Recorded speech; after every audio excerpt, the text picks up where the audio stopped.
Or danger pay. Danger pay. Danger pay. Yeah. Like, Like the world's lamest, like the world's coolest accountant. My name is Danger.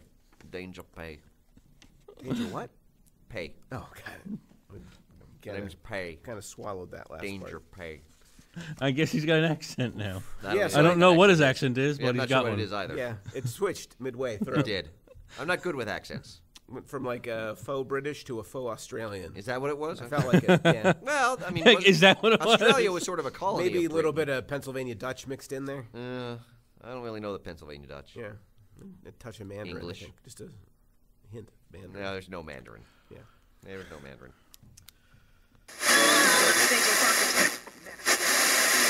And welcome to another episode of Even More Mashed Up, the pop culture podcast brought to you by Misericordia University, featuring two professors talking about all things pop culture. I am Patrick. And I'm Alan. Are you guys ready to go downtown today? Was that it? Yeah, we're doing Downtown Abbey, right? You mean Downton? Yes, Downton. Are you ready to go Downton? We're not doing Downton Abbey. That's what I Oh. saw this weekend. You saw Joker. I saw Joker too, but I prefer to talk about Downton Abbey. No. I almost Yeah, walked. I sadly, saw it downtown on the way there. I was like, Sadly, I'll I do did not Joker. see Downton. Rich did not go downtown because it turns out he's afraid of Wilkes-Barre Well, it's so much Terrified. like New York. and the parking situation. well, Yeah. based on Joker, it's a terrifying place to be. Yes, because Joker is set in Wilkes-Barre. Yes. No, New York. Or Gotham. Actually, it's set in Gotham. yeah, okay, Gotham's New York. No, Gotham is Gotham. I don't think so. In the DC universe, there is a New York and there is a Gotham, so Gotham is clearly not New York. Where's Gotham located? It's sort of New Right York. next to Metropolis. I can tell you. No, I can tell you what Gotham is. It's right across the river from Metropolis. He knows that from Batman versus Superman. Yep. Which is canon, unfortunately. I'm not sure it's canon. It's a classic. that movie. Yeah. Oh, I've got that movie in my notes. We might be. I wish we were talking about that movie today. Yeah. There's at least one moment that I'm on the fence as to whether it's stupider than the Martha moment in Joker. Interesting. There's at least one moment that I'm like, yeah, that feels just as if Phillips thinks he's as smart as Zack Snyder with the Martha moment. Oh, I think but it's just as stupid. I think that the problem with that is that Phillips thinks he has a real social consciousness, and that Zack Snyder doesn't care. Yes. Right? Like, Zack Snyder's like, I don't have one, and I don't care. Yeah, no, Zack Snyder's not trying Phillips to make is anything like, but big blow-up movie. I think I have one. Yeah. And I think it's really smart, Yeah. but it's not really. Yeah, no, I would say to sum up my issue with Joker is that Yes. where it does things intentionally, Yeah. I think it is very, very flawed.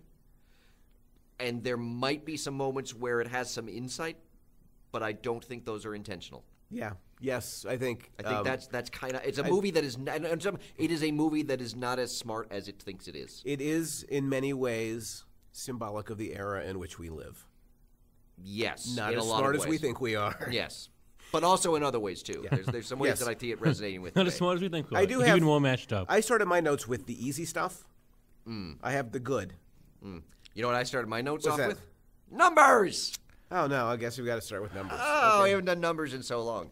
Would you like to know where They're it so ranks? nice. I've been doing numbers all along, but he hasn't It paid feels like attention. the numbers Apparently never numbers left. only count when somebody does them. Pretty much. Yeah.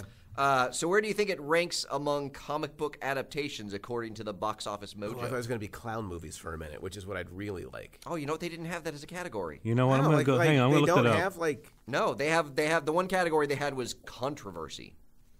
But right now, Lame. Joker's third. Well, and that's It's the third most... Wait, the third Controversial. most Films that successful had some kind of controversial controversy film. about them, yes.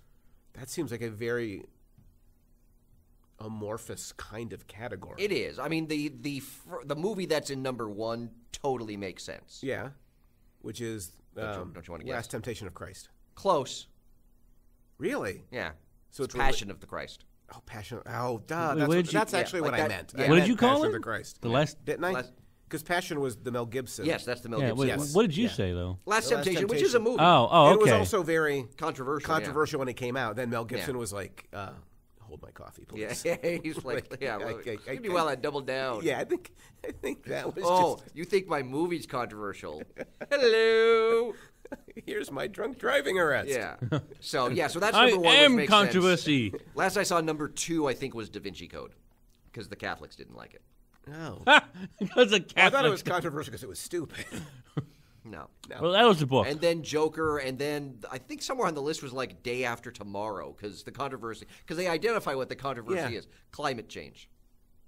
Wow. I'm like, that says something about the world in which we live right I was there, like, I don't too. remember it being that controversial. Holy. Well, They might also be reaching it by that point. I heard on the local radio that like 50 scientists signed a letter saying that climate change wasn't real. So. Oh, okay. Was it scientists or scientists? Well, it was on the radio. It was hard to tell whether there was those quotation marks or not. Yeah. So But anyway, where do what you was think your it ranks- question? Where does it lost. rank among comic book adaptations? For its first week? For Or, like, where it is for right all now. time? Yeah, so far. Gosh, I would think it would be pretty far down on the list. Actually, I think it's going to be at middle. 25th. I'm going to say 12.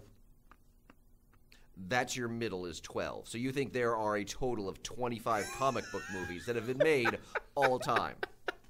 There's been 25 made this I'm not year. numbers. For God's There's sake. 22 Marvel films for crying out loud. I'm not numbers. That's your job. It's not like I even said 25 is like the bottom of the list. I Yeah. just don't think that it would be like because you're I'm talking sticking about with like 12. all of the event, like all of the Marvel films have made more money. Yeah, but this is talking about like going back to like including Superman in the 70s, like all of that. Well, like, 25's too high then. Oh yeah, it's way too high. So I'd say like 75th, That's too low. 50th. That's closer. It's 46th, Okay. which puts Wow. it between the 2014 Teenage Mutant Ninja Turtles Yeah. and Superman Returns. I like what you're doing in mocking the film. I appreciate it, but it's only been out I for know. a short time. It feels like a very unfair comparison meant to just beat Yeah. up on Todd Phillips. Would you like to know where it comes in among DC films? I'm going to go with Rich, somewhere in the middle. 14. Close. 62. Yeah. 12. Oh. How many Rich method films are worked. there? I don't remember. So what's it sandwiched between? It's sandwiched between Superman Returns and Batman Forever. It's keeping bad company Yeah, right it's now. Wait, what's the What? Suicide Squad? I don't. Oh, it's below all of that. There's only Oh. one DC extended universe film that it's above. Which is? Shazam. Oh. I forgot. Shazam didn't do very well. It did okay, but it didn't do fantastic. I mean, it did fine. I don't think it cost a lot. I like Shazam more, frankly. But, Yeah. money doesn't equal quality in my mind. Yes. Well, I think the other which is thing why with you're not Joker too American. is that Right. Clearly, the I'm the budget communist for on this. Joker was a total of $55 million. So Yeah. I mean, it doesn't need to make a lot of money to be Right. like it's already a massive financial success. I mean, Right. it's made a little over $500 million worldwide. Like, Wow. Holy yeah, smokes. it's only just had a shy. budget of it's at, what, it's at- 55. as of October 13th, it was just shy of $200 million in the U.S. So Can I just pick on the controversy thing that you raised a moment ago in terms of rankings? yes. Explain to me the controversial aspect of this film. It's not the film. There was a bunch of stuff around it was it. everything around the film. Because Like- a lot of people. A lot of people were concerned that it was going to inspire incels, that they were going to identify with Joker. Well, also there was people But who were legit there- worried that there's going to be active shooter situations. But there- because of the movie. Right. So that's what makes it controversial. Yeah. But it has nothing But to do with how the d- film itself. How does the movie do that in a way that literally 150 films made this year haven't already done in terms of being hyper violent Yeah. and I mean, privileging nothing. kind of like the white male need to be seen Yeah. and heard. No, but that and but, shot by but that's in Yeah. this no, society. I 100% agree. That's but my that's- issue with that's the what- film is that it's not doing anything different except that it's Joker. It infuriates me that people are saying this is the problem when we live in a culture where this is the norm. Yeah. It just infuriates me that I guess it's because it's Joker or whatever. Yeah. But the truth of the matter is, like, focusing on it in that way is missing the whole point, which is what Americans do about violence all the flipping time. Right? We live in a society that is suffused with violence. There is violence everywhere you turn in all of the pop culture Well, you've that seen we watch. the Trump video that was shown at one of his rallies. Yes, yeah, right. Like where he's shooting all the different That's the media scene from members. or it's whatever. the scene from Kingsman. If you saw Right. Kingsman, I did not see Kingsman. It's basically a Assiduously whole bunch tried of to people avoid go that. crazy in the church, including the spy that's there, and he literally just kills them all. Right. And so, again, my point being it just is so infuriating to me that we're going to focus. And I'm not defending Joker. Right. Like, Joker's as much of the problem as any other movie that came out this week. Right. But, like, why? Like, it's like, I can't imagine why we do this except it allows us to feel better about ourselves. If we kind of elevate ourselves above the violence in which we're drowning, we point at Joker, which is just like one part of the Titanic going down and saying, that's the problem. Where I don't understand. Like, the violence in this film was extreme in some ways, in a few moments, but not in a way that's surprising in American cinema. No. Or No, American culture or American cartoons. No. No, I mean, on a lot of levels, this film is not doing anything different than any number of films. Which is... The only thing that is unique in it is that it's basically Joker. Right. I'm not defending the film in this different. way. Let me be clear. Yeah. Like, I'm not defending the film. It's part of the problem. It is, but to focus on it as the problem misses the way in which it's one small emblem of a much bigger problem in this culture. Yeah. Yeah. I do have one nice thing to say if you're done with numbers. Sure. Okay. He's never done with numbers. I Never think, truly. Do you have more numbers? Nothing important. No, go for it. No, it's not important. It's fine. Uh-oh. Did I... No, it's just Rotten Tomato scores. Oh, like 69? 68 with critics, but 90 with audiences. Yeah, Americans are dumb. Dumb as a bucket of rocks. So it's at 90 with audiences? Yeah. Why?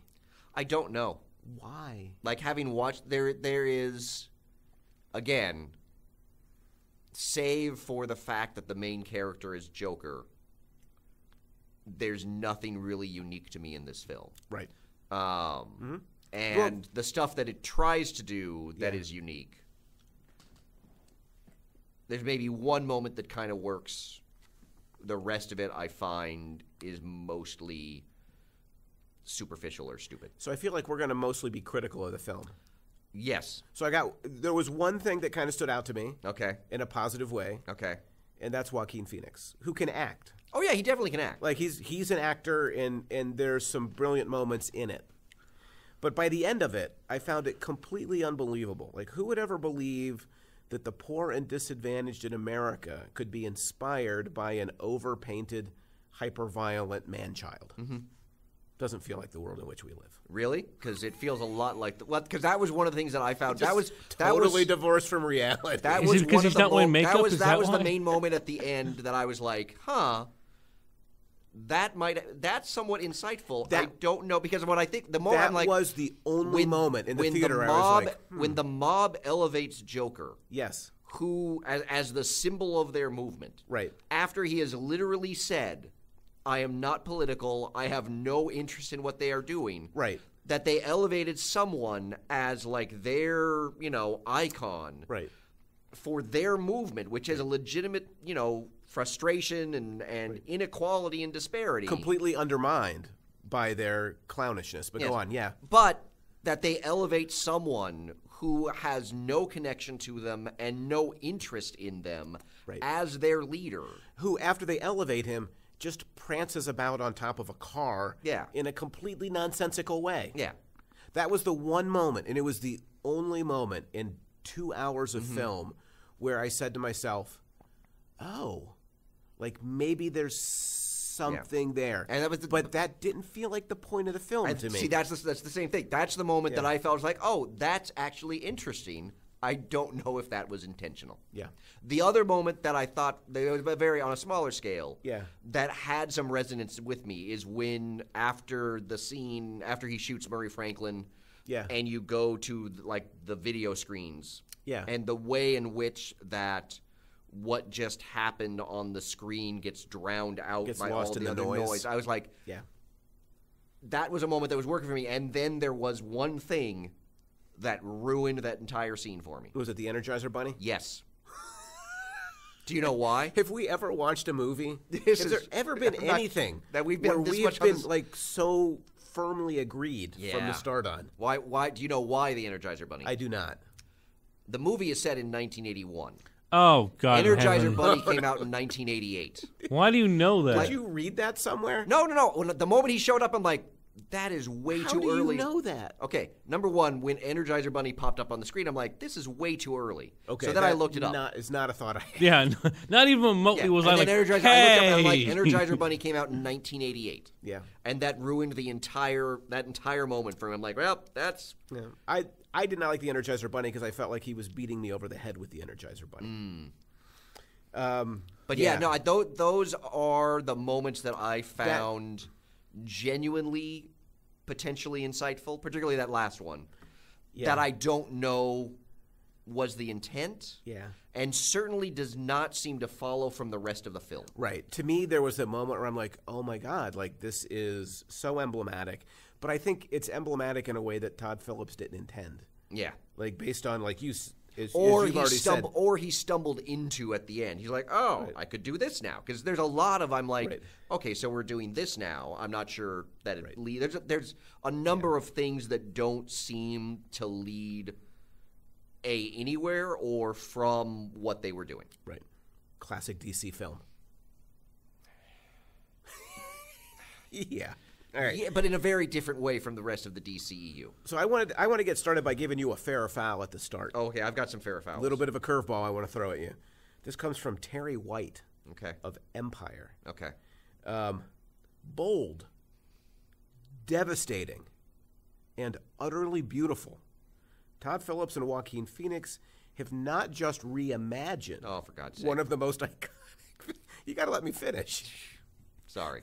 They have not just... Please finish it. You can't even finish it. You're laughing through your words. They have not just reimagined one of the most iconic villains in cinema history, but reimagined the comic book movie itself. Okay. I would like to say that I'm not sure. I'm not even going to say foul. I'm going to say that could not be fouler. Yeah. Did they because see a number different one movie? of my, and it goes back to my point about this in terms of any number of things. This movie says nothing about Joker. So the idea that they are reinventing the Joker character. I don't know a ton about the Joker, but he didn't feel brand new to me. Because again, it feels like a reimagining of the Killing Joke backstory, essentially. He mentioned he used like the idea of him being a comedian. He said was the only. But thing I mean, he took from that. but I mean the idea. Yeah, I mean, again, it's very vague. But the idea of him being a failed comedian, and like things bad happening to him, like obviously, it's not the Killing Joke, but like other than that, that's the only real reimagining of the idea. I mean, that's the thing. So Joker's not reimagined. No, it's Joe. It's except for the fact that he's just kind of a serial killer. I'm like, yeah, okay, Yeah. There's no like if you think of Joker in all of his various iterations, there's been like some twist to what he does. Like his crimes. I mean, if you go back to Cesar Romero, like there's always sort of the joke of his crimes. Right. This Joker's just a straight up serial killer. But what about the reimagined comic book movie itself? If by reimagining you mean redoing like Taxi Driver and sticking a superhero in it. Or any of the darker superhero movies that have been done. Yeah, I like mean, this is a review that feels like they've not watched a lot of... like, I would say reimagining a superhero movie would be Logan. I in a lot of this ways, is like a poor man's Logan. Yes. Is what I we are felt repeatedly really as I on the watched same this thing. film. Well, I agree because because one of the things that struck me in this film is it is so slavishly homaging. Homaging? I don't know. It's a slavish homage. I know how to say that. To things like Taxi Driver, King of Comedy, Falling Man, what have you. Right. Logan, I'm forgetting the director's name. He does have kind of a... Oh. Is that my snap? He does Get like, on that. particularly with Logan, he's very steeped in the Western genre. Yeah. And particularly Shane. Yes. Which at one point they're watching Shane and Right. Logan. But Logan does not feel like a regurgitation of Shane. In the same ways that Joker is basically a regurgitation of all those movies. James Mangold. With just Joker in it. James Mangold. So I would go one step further. Logan also wants to really meditate on certain questions that are fairly profound questions. Yes. But picks one or two. Yes. And spends a movie exploring and them. largely focuses on kind of like the aging superheroes. Yeah, which is a fascinating kind of question to explore. Yeah. Todd Phillips, and I've got a list later, takes like 12 different issues, throws them up against the wall. Yeah. It just kind of watches them ooze down. Yeah, I would agree that So you didn't find it bold, devastating, or utterly beaual? I mean, I guess cinematography-wise, I don't think in the same.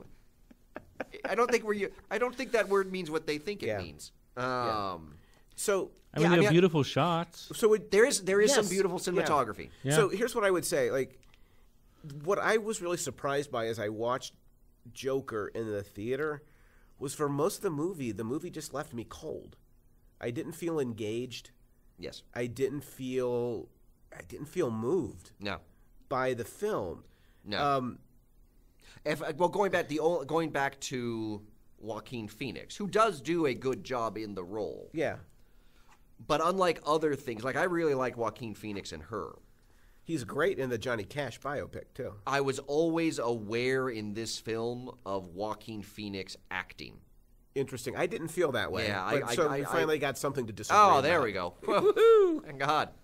Oh, I was worried. It's only half an hour in. So we can some kind of hive mind. Sure, we can do like a solid 30 seconds on that before we get back to trashing the film. Yeah. But yeah, I mean, he did fine. I just don't think there was as much for him to work with as there could have been. That's the problem. I think you see him acting sometimes because he doesn't have much to work with. Yeah. In this film. Well, because obviously I don't know if they're planning on doing sequels and stuff to it, but like they're clearly just retelling the origin story of the Joker. Yeah.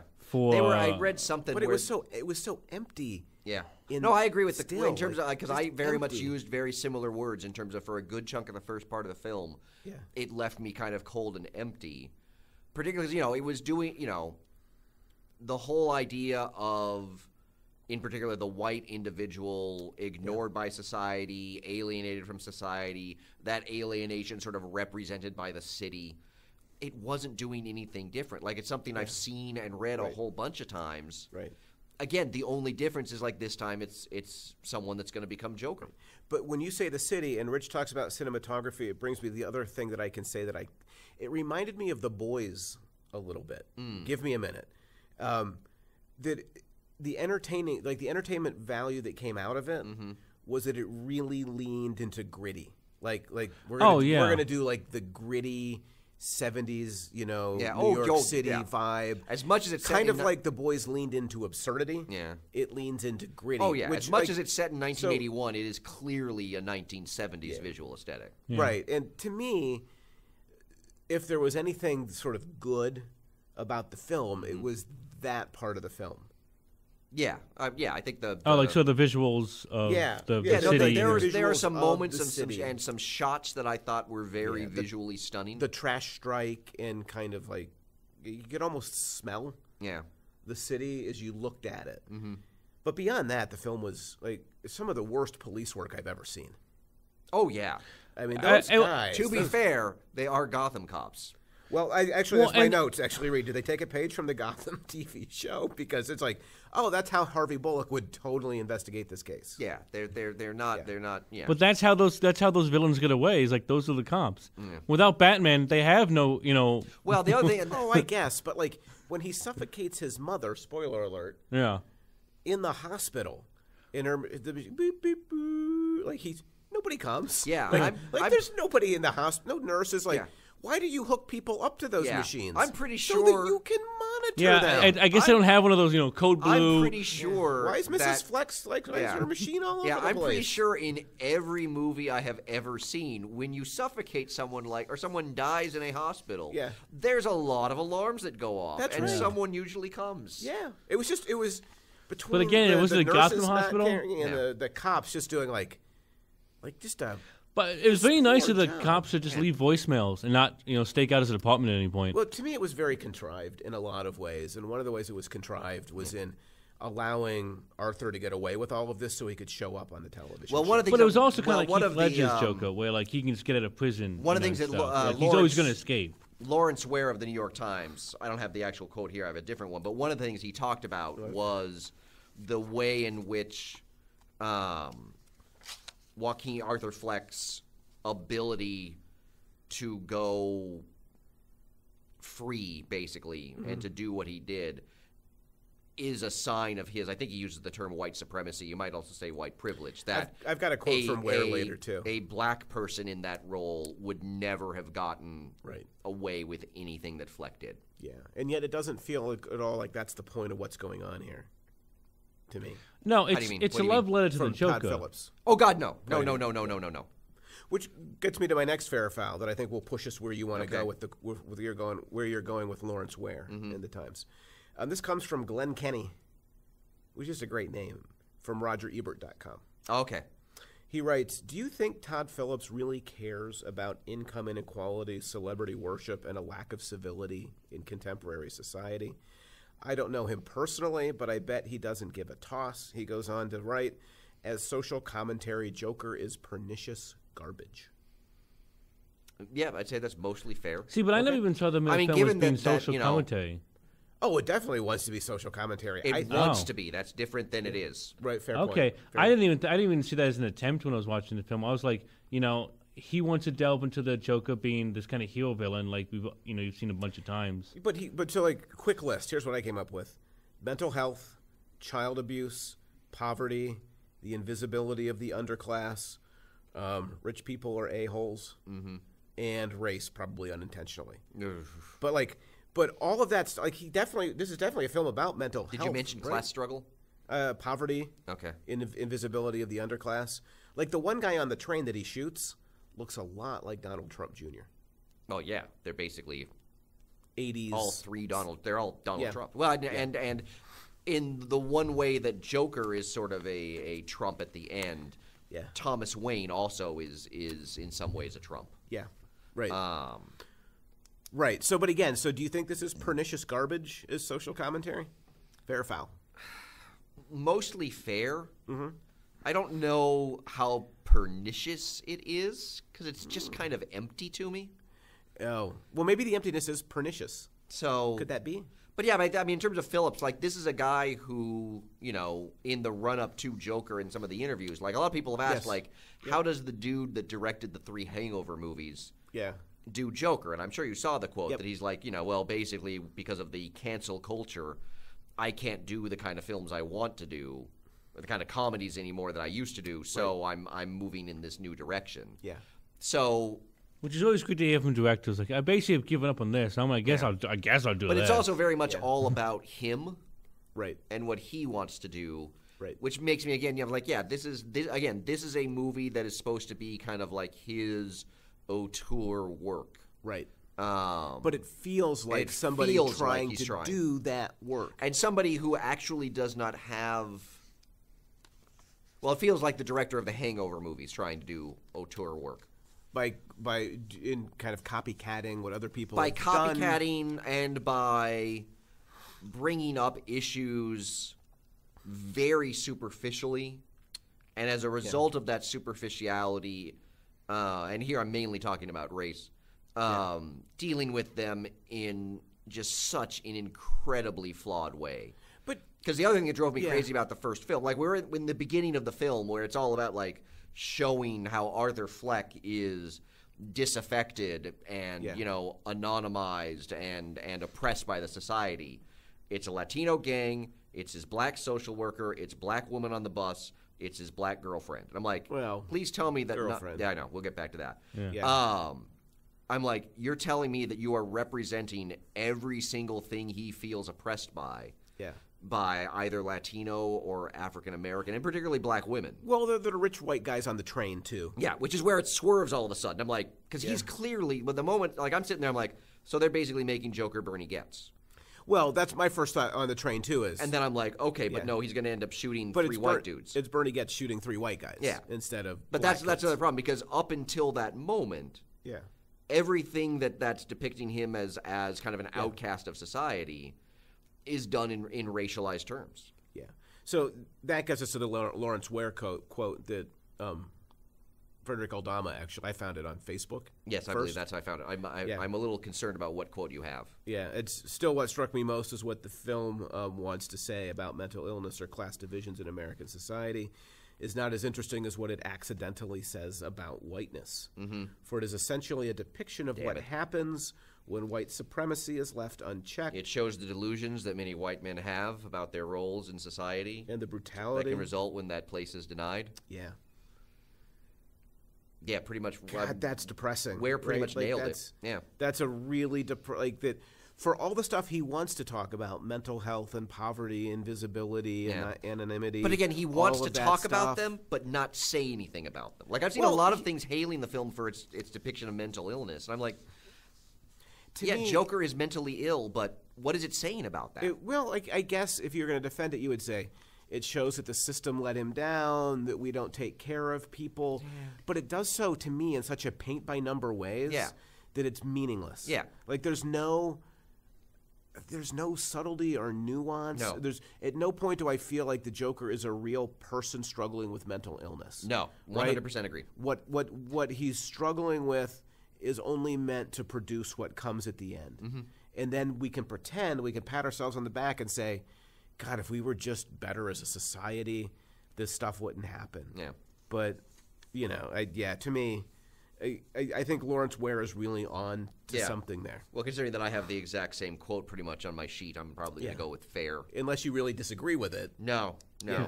I wrote this down because I hate it. I mean, again, I think the only thing and I know this is 100% Ware's point, but to clarify again that idea that the film is about white supremacy left unchecked, that is not the intention of the film. Right. It is clearly what's going on in the film, but nothing that I think Phillips recognizes as a director. Right. Which makes it worse, right? Like, it takes a bad thing and it makes it worse in that he's not understanding what's happening here. Yeah. And in a way, like, we need to talk about mental health and mental illness. Yes. Right? And self-care in this society. This film doesn't seem likely to inspire a conversation that's much worth having. No. To me. Again, it's so paint by number. Mm-hmm. The poverty is so expected. Yeah. Like, there's just, it's... and paint by number in the fact that he's basically redoing things like Taxi Driver and King of Comedy and to a lesser extent Falling Man. Right, but even, I think, in its treatment of mental health, like, did anything about the Joker's background surprise you? No. As you get the reveals of what made the Joker the Joker? No. None of it does, right? Like, none of it, you're like, oh, like, that's unexpected. It was just, it was I mean, I guess it was in that. Well, there were some things that I found unexpected in the film. Yes. I mean, unexpectedly stupid. Yeah. Like, the movie is just such a complete waste of Zazie Beetz.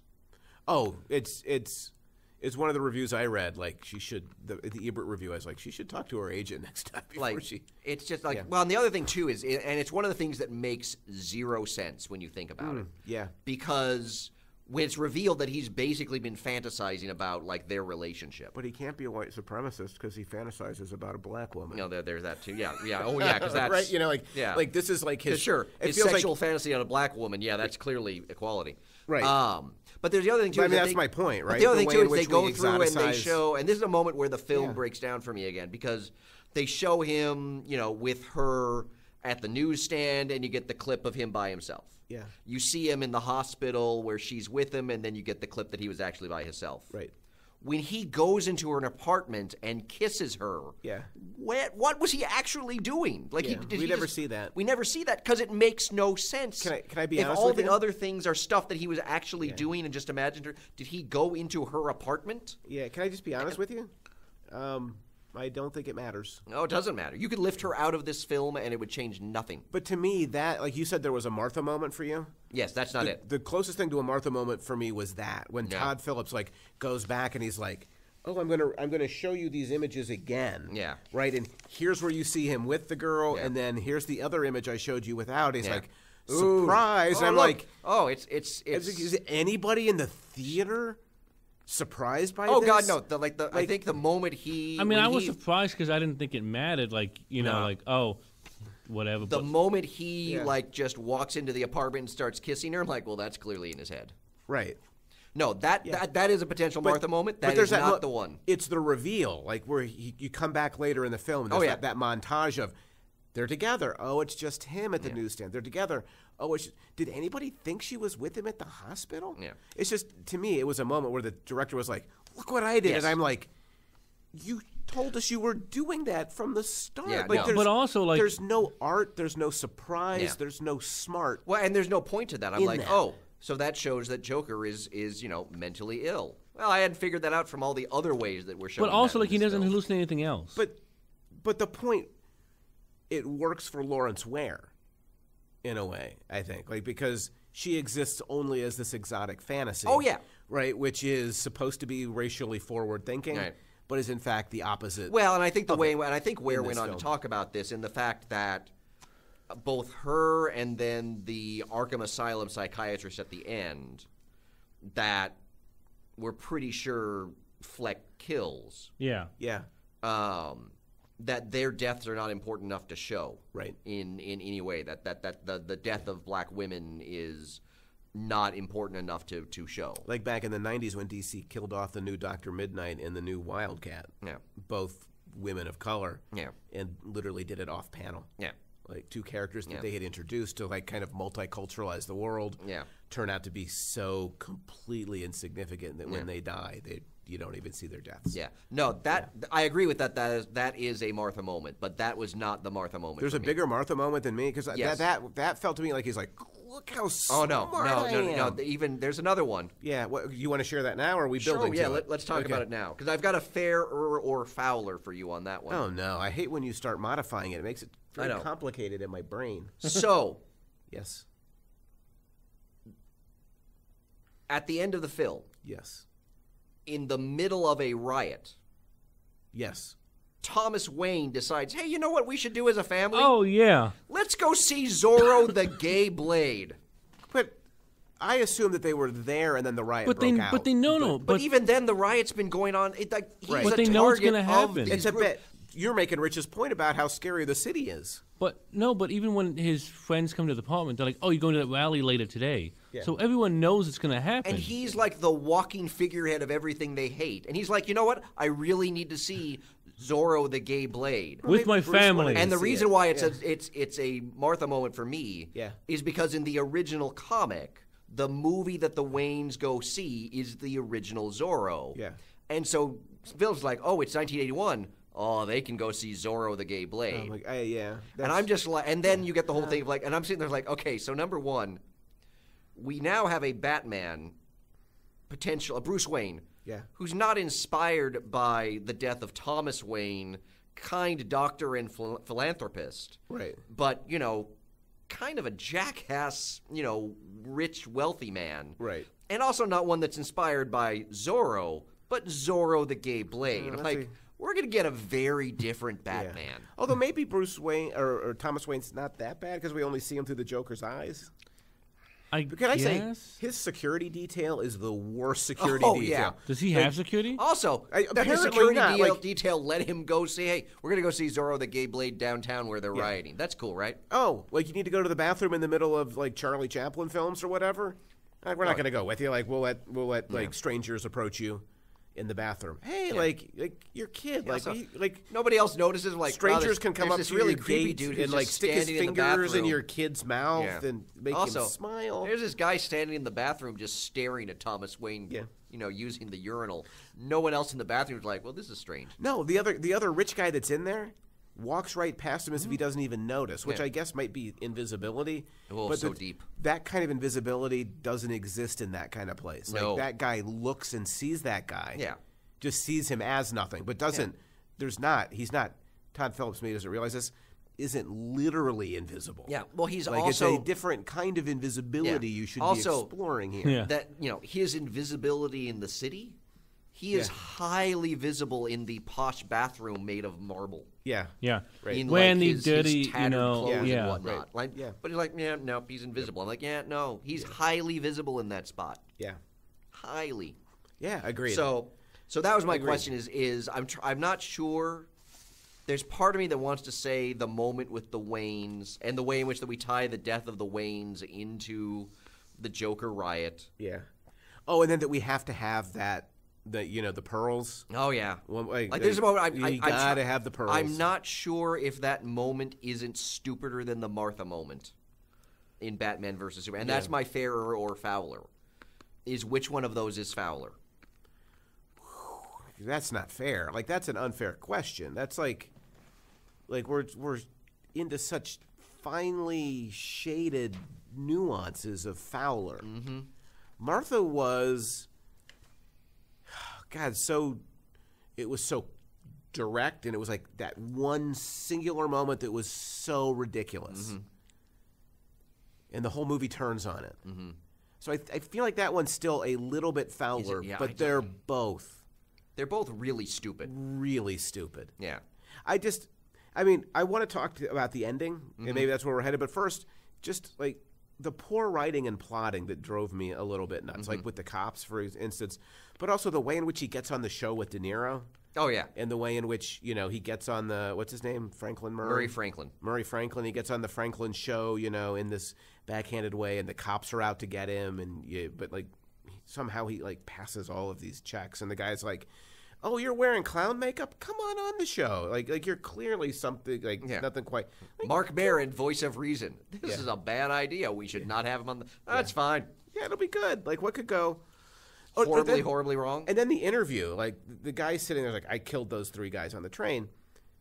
Yeah, and there's a button underneath his desk going, security. Right, well, security. But Franklin like immediately believes him in a way that he has to immediately believe him. That's the other thing too. I'm like, do you have any reason to believe that he killed the 3 guys on the right, train? exactly. And other people seem skeptical, but Murray is like, no, like he killed these. So how does Murray Franklin know? Mm-hmm. Like how does he have such certainty? He has it only because he needs to ask certain questions that will allow Joker to then give a speech about what created him, so that Todd Phillips clearly doesn't trust his own art. No. Right? Or he doesn't trust the audience. Because if you've made a film that does what you think it's doing, the speech is just ham-fisted and over the top and completely unnecessary. Yeah. The film either makes the argument for you or it doesn't. And when you have to give the Joker that podium at the end so that he can say, "Hey, dummies, hey, knuckleheads, this is what the movie was about." Like, to me, it's just like it's so condescending to the people watching the film. It was just despicable. Yeah. Which is only the beginning of my complaints about the ending. Okay. Or should I say the endings of this film. If you're going to end this film in any way satisfactorily, it should have been when he's in the police car being taken to the station. Which is an homage to your favorite movie. What's my favorite movie? Dark Knight. When Heath Ledger. It's the same shot of with Heath Ledger. with his, I'm like, another homage. Because you know what this movie needed? More homages. It's not homage-y enough. It's not homage. It's the homagiest. It's super homage. Could be no more homage. Yeah. Yeah. But to me, that might have been the ending. But then they have to get him out, and we've already talked about like the way the crowd reacts to him, which works, but only we both believe in unintended ways. It makes no sense. The murder of the Waynes is just ridiculous. Yes, tacked on. The murder of the woman who's interviewing him then in Arkham. Yeah. Ridiculous. And then the like Scooby-Doo running back and forth. Yeah. Apparently Arkham can afford one orderly to chase Joker around. Well, I'm going to say again, boys reference. That's the point I made about the baby-making hospital that you rejected. What? I said they only had 3 armed guards there, and you were like, it's no big deal. It's super secret. Well, Arkham's not. But by the way, I will get, when they give like the shot of like the Arkham building, like that is the nicest version of Arkham that I have ever seen. It's white. It looks all. I'm sure it's ugly. Very modern. I'm like, that is a nice looking. When did it turn into a Gothic Victorian building? Because right now it's like a super modernistic sort of thing. Yeah. Like that is a nice Gotham. Yeah. Did you have something, Rich? No, I was saying I agree. It's like I'm sure, like if they ever do a sequel, or whatever. It'll change overnight because of the riots. They're going to do a sequel? I don't know. I read something where they interviewed Phillips and Joaquin Phoenix about that, and Phoenix said he'd be interested if they had something to say. That's funny. Yeah, what brought him to this one? Yeah, Phillips has said that they never really envisioned it as a sequel. Yeah. That it was meant to be kind of a one and done. But I can't remember what he said, but he did kind of leave the door open. Well, just because of DC, the way the film's been going, if they have something that's remotely good. In terms of box office numbers. Well, it's making money. Yeah. That's what I'm saying. So it's like I don't see them just leaving this. But it's going to get so muddled because it's not part of the DC. But does DC care? Universe proper, right? That's my understanding. It's a Yeah. standalone film. It's supposed to be. So we've got a new Batman film coming with the vampire guy. Oh, yeah. With Right? the vampire Yeah. guy? Yeah, Pattinson. Robert right? Pattinson. Is Yes, and apparently... they just cast... I know oh, where God. you're going with this. Lenny Kravitz's daughter, Zoe. Yeah, as Zoe Catwoman, Kravitz as which I kind of Catwoman. like. I like Zoe Kravitz as an actress. Yeah, yeah. So I kind of like her in that. I can see her in that I can role. see that working, but they're gonna be relaunching Batman for like what, the 4th time? Well, how do you how many? Does Like, Ben Affleck's count? so there's Keaton. yeah, well, Keaton... Is it a relaunch when they go Kilmer? Yeah. It's still kind of the same franchise though, right? Like it's still like Well, I mean... so you got like 1 A, B, and C. Well, I mean, it depends on what you want to look at. If you want to look at kind of eras of Batman, Let's do eras. then you would have the Starting Keaton, with Keaton. Kilmer, Clooney So era, 'cause that's 90s. all sort of part of that. Right. So starting in the 90s. Yeah. So over the last 30 years, Yeah. we've done that. Christian Bale, Yeah. Affleck, Pattinson. Affleck. Yeah. So we're starting on our 4th. Yeah. Well, and depending 5th if you throw in the animated series. Right. And then if you consider Clooney and Kilmer, you know, Well, those like- would be versions of Batman. Right. Then you would have, or actors playing Batman. Yeah, are you doing the But James- you also got to throw 60s in there. Right. So you've got a lot of Batmen Yeah. just in the last 25 years. Mm-hmm. You've got a substantial number of Batman universes Yeah. and even more Batmen. Mm-hmm.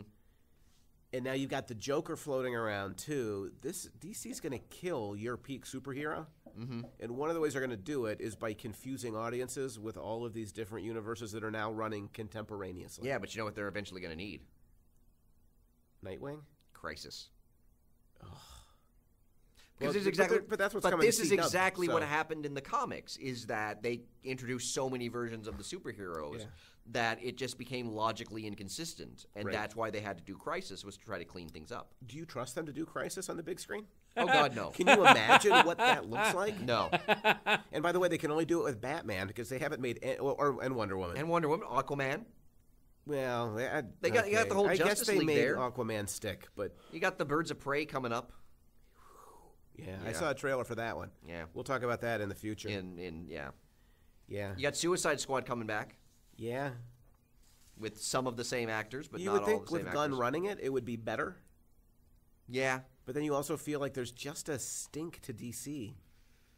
I don't know because let's see mean, if they still haven't I still had a have lot it of here, good 'cause this was luck. something I found on. I wouldn't call it luck. They've just made bad films. But I mean, Yeah, Wonder Woman. this is on Right. Screen Crush. Oh, classic. Kind of talking about. The title of the article is "How DC Found Its Groove by Doing the Opposite of Marvel." Oh boy. So basically, the idea that Which is what DC wants to Marvel believe. movies all kind of have a sameness to them. That's a good. I don't even think that's. 2 years later, things are vastly improved for Warner superheroes because in many cases they are now geared towards the opposite of Marvel movies. Marvel movies, charming and entertaining as they are widely known for their uniformity of style and tone. DC's latest efforts all look and feel completely different, from the hyper-colorful action of Aquaman to the grim Gotham streets of Joker. Where Marvel has yet to make a single movie about a villain, Warner Brothers has increasingly made villains their focus, first with Suicide Squad and Joker, then a Birds of Prey movie, and another Suicide Squad coming up next. But they're not good. That doesn't matter, apparently.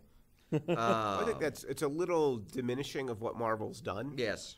None of these films are designed to set up future crossovers, the way every Marvel movie leads directly into the next. Like a successful franchise. I've got two more fair or foul to run by you. If you want to Okay. hear one more. Sure. This is from Ann Hornaday at the Washington Post. Okay.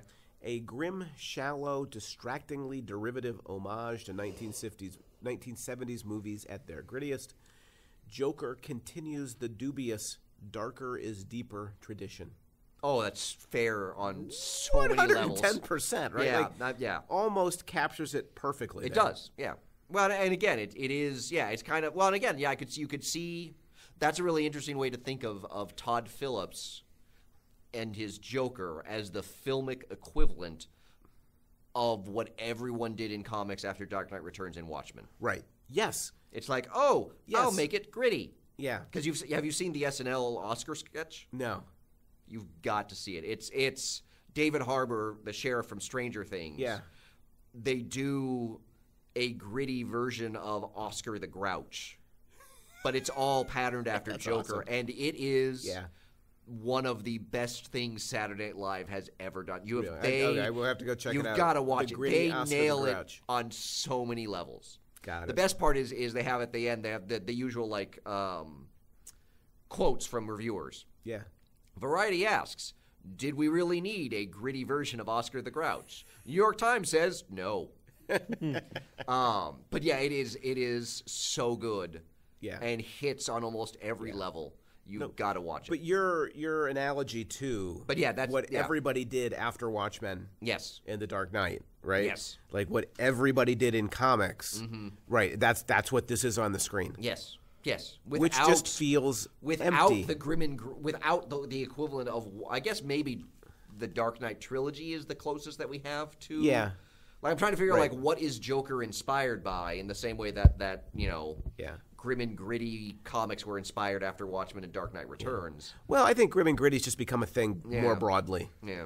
So, that could not be more fair of a quote. So my last one comes from the New York Times. Okay. A.O. Scott, because this is kind of where you were headed, I think. Todd Phillips' supervillain origin story starring Joaquin Phoenix is stirring up a fierce debate, but it's not interesting enough to argue about. Yeah. He goes on, it's an empty, foggy exercise in second-hand style and second-rate philosophizing. Yep. Still with him? Yeah, I'm still with him. The hallmark of this Joker is a solemn witlessness. And the look and sound can connote gravity and depth, but the movie is weightless and shallow. Yeah. It isn't any fun, and it can't be taken seriously. Is that the joke? Oh. It's not fun. You can't take it seriously. And therein is Todd Phillips' joke on all of us. Yeah. He's laughing his way to the bank right now. It's not an intentional joke. Exactly. He's unintentionally funny. Yeah. Yes. So I've got one from John Hirschauer of the National Review. Hirschauer. All right. Quote. From the Review. Yes. Interesting. National. It was brazenly honest in its portrayal of Fleck's mental illness. It was painful to watch Fleck's descent into insanity because of how biting and accurate it was. Foul. Fleck's world caves in on itself, suffocated by what Chesterton calls, quote, reason in the void. A self-contained world of paranoia and illogic, one whose internal tensions become manifest slowly and then at once. It's a portrayal that alone is worth the price of admission. I should say, Hirschauer is writing his review directly in response to Ware and other reviews that he saw trashing the film. Yeah. It feels like it is. And I think, given our conversation, it would be dishonest for me to answer anything but foul. It's not... It doesn't feel like a deeply nuanced descent into madness. No. It doesn't feel particularly well developed. Whatever does work is, I think, Phoenix's ability to transcend the material. Yeah. But even then, the descent. No, I don't particularly. Yeah. Well, I don't particularly buy it. Well, what is the descent? He basically just starts killing people after he kills the 3 stockbrokers. Right. Which even that, I'm like, technically, that started out as an act of self-defense because they were beating him up. Right. I mean, obviously, he savagely executes them, but I'm like, that's not even that crazy a descent into madness. Right. Yeah. Right. I mean, obviously, part of the problem with the first half of the film is you understand that he has illness, mental illness issues, but you don't know where they're from or what how severe they are. It's so stock that it didn't. Well, and then there's the descent into madness didn't. I didn't even really feel a descent into madness. Well, and then there's the whole just overly complicated backstory with his mom and the Waynes. Yeah. She thinks he's, the son of her and Thomas. Yeah. Ends up he's not, but he's adopted, but her ex-husband abused. I'm just there's just way more backstory there. than this film can actually support and do anything with. Because it's trying to create a backstory for the mental illness. It is, but it's doing it in such an overdetermined way that there's just so much stuff that they pile on him as, like, this is what he's struggling with, that just feels so overdetermined. If there was superficial. Ever a situation where you should use an academic word like overdetermined, this is it. You are 100% right. Yeah. I feel like in many ways this was a great show, but we've agreed the whole time, which is very weird. It is very weird. Like, normally, like, there are things that we contest with each other. And except for a brief disagreement on which moment is stupider, which is like kind of not that much of a disagreement, right? Because we both agree they're both two. Oh, they're both really stupid Moments. Also, I'm just like, of all the films, like Zorro the Gay Blade. Like, I remember watching that on HBO, and I loved that film as a kid. And I'm like, I should not have loved that film. I did not watch it, so. Yeah, it brings in Zorro's gay brother. Yeah. Who wears multicolored Zorro suits. Which is a very early 80s kind of movie. But, you know what, but I'm pretty sure we're going to So you like that and Soul Man. I'm putting together a psychological sketch of you now. Let's not do that. But do you ever think about how that stuff shapes what you do now?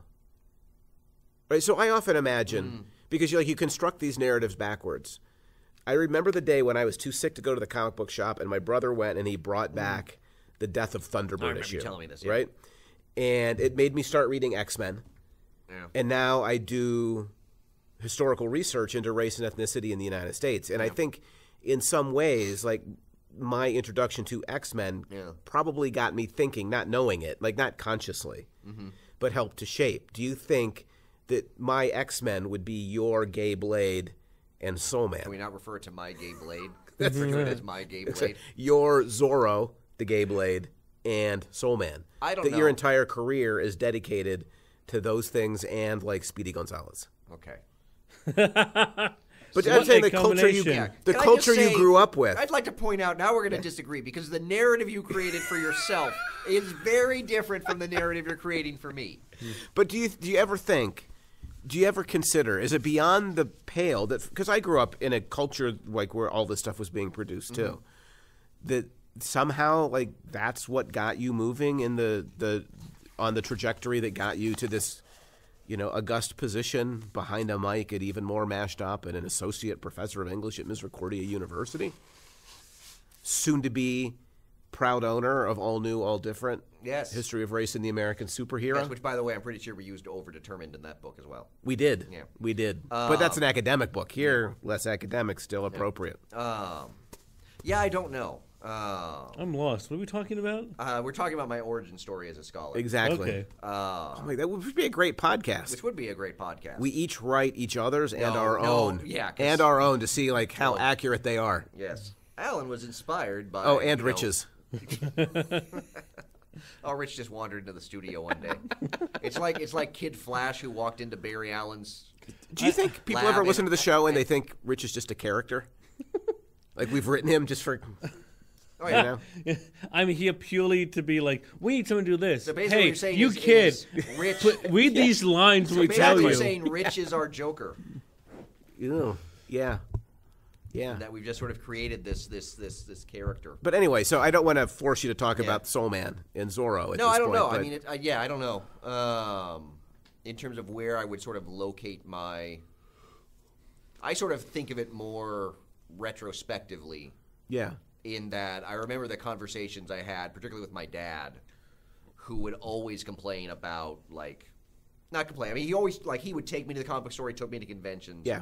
But he always would say the same thing when I would go to the store and I'd come back with a pile of stuff, and Dad's like, "Why do you have so many comics?" I'm like, "Oh, there's this crossover," and Dad's like, "Oh, there's always a crossover." I'm like, "No, it's just this one." Yeah. And Dad's like, "There will always be another crossover." I'm like, "You're ridiculous, Dad." Yeah. I'm not buying it because it's a crossover. I'm buying it because it's good.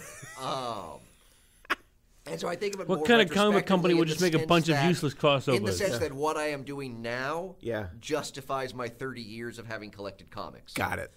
Got it. In the sense that the book is, in a way, kind of my answer to Dad in terms of, see, Dad, this is why it was a good thing. It mattered. Yeah. But I'm thinking more about your career more broadly. Yeah. Like that you do Chicano literature.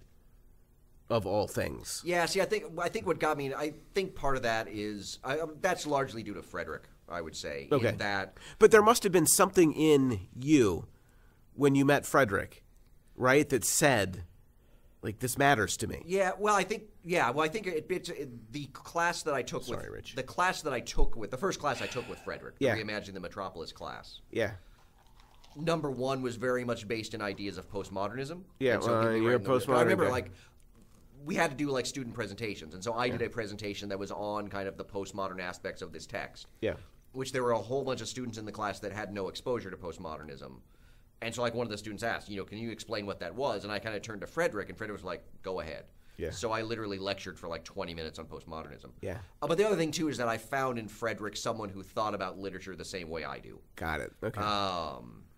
So it's more about the thinking about literature. Yeah, I think that was sort of what really got me into, because that class was very much where whatever ideas I had about race and literature and the frontier, because I was still working with the frontiers, all kind of coalesced at once. Right, but there was something earlier. Yeah, and I think it was Soul Man and Zorro. But in a very amorphous way. Soul Man, yeah. Like, I don't think I had anything pulled together. So there was that, and then there was the other class. The first class I took in graduate school at Arkansas was a class on American literary fictions, where we read Invisible Man, Kingston's Woman Warrior, DeLillo's White Noise. Right. And the book, the theory book we used was Lawrence Hoag's Race, Modernity, and Postmodernity. Yeah. So I think particularly in terms of my academic career, it's those two classes that were some 5 or 6 years apart. But now we've probably drifted a little bit, unfortunately, yes. from It has been an hour and 10 minutes. No, it's been an hour. Oh, I'm counting the intro. Yeah, I'm not counting the intro. Okay. So, but yeah, back to Joker. Final thoughts on Joker? Um, Dumpster fire or trash fire? A fire kind of implies a certain heat to it that I just don't. It's very. To me, it's there. It's very meh. Yeah. Meh is what I literally led with in my notes today. It's just like prior to you getting here, that is what Rich and I were talking a little bit about, Yeah. and that's kind of what I said. I was like, it's very meh. Like, I don't.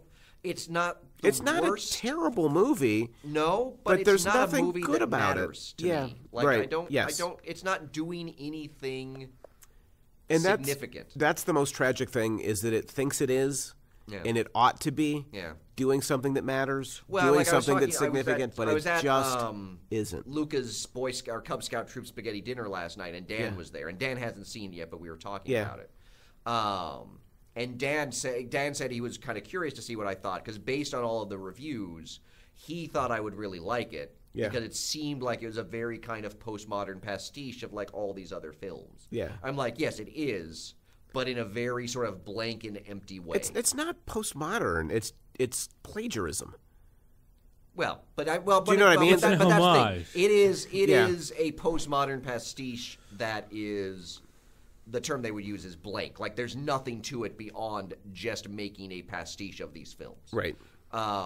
I like the postmodern pastiche that actually is using it to say something. To say something, yeah. This is a postmodern pastiche that exists to be a pastiche. It really struggles to say anything. And because of that, and thinks that cobbling all of these things together in a very superficial way means something. And it just this movie wants to mean so badly that you can just feel it. I'm like, oh, this film is so important in itself. Yeah, and the speech at the end is a dead giveaway of how important it thinks it is, like but it's just an inability to execute. Yes. And then you've got people like Lawrence Ware maybe pointing out the ways in which the film does mean something, but not in a way that you would want to take ownership of. It's so self-important and self-significant about things that it does not have anything important or significant to say. Yeah. Wow, what is important or significant about this film, again, the Ware point, is happening, I think, implicitly and perhaps unintentionally. That is a fairly damning indictment. I don't know what else to say. Yeah. I feel like that's where we're at. Yeah. Rich, you have anything else to add? And, I mean, I kind of liked it, but it was also for... After an hour and 10 minutes, we're just like, kind of like, it was pretty good. Yeah. Well, on a very surface level thing, like, oh, look, it's another backstory of the Joker. That's kind of neat. Yeah. Like, And that's sort of it. It's not looking at it as, but like, there's so many superhero films now. Like even that doesn't have like if this had arrived in a vacuum, maybe like I'd feel more like Rich was. Like, hey, it's another take on the Joker or whatever. But like there's so much of that going on now. I just feel like you got to do better. You know, in the same way that it's not saying anything about any of the socio-political issues that we've raised. Yeah. It is also not saying anything about Joker or superheroes. Yeah. Like, it's a superhero film that's saying nothing about superheroes. It's a socio-political film that's not saying anything really socio-politically. Right. I thought you could read Logan as not very much about superheroes. Like, the best parts of Logan weren't about superheroes. It was about aging more generally. But, yeah, I generally agree with your point. Like, it just... Yeah, no, it's not. There's no there. Again, and in the same way, that we were both like I immediately the immediate comparison I made of this film was to Logan. Yeah. To its detriment. That Joker's Logan detriment. faced some of the same potential pitfalls. Yeah. And Mangold seems to have largely avoided them. Yeah. I mean, the fight with Logan versus his young self is a little a little over the top. Yeah. But not in the same way that his battle with the Silver Samurai in Wolverine was, which is also by Mangold. So we would say, in summary, if you want to watch a new take on a superhero film, if you want to watch somebody do something really different and interesting, go watch Logan. Yeah. And again, it's kind of, now that I think about it, the idea that DC is trying to do something different than Marvel with Joker is completely wrong, because this is trying to do Logan. Yeah, I completely agree. Like, this is the DCEU's Logan, and just like everything else in the DCEU, it kind of pales in comparison. It's a pale imitation.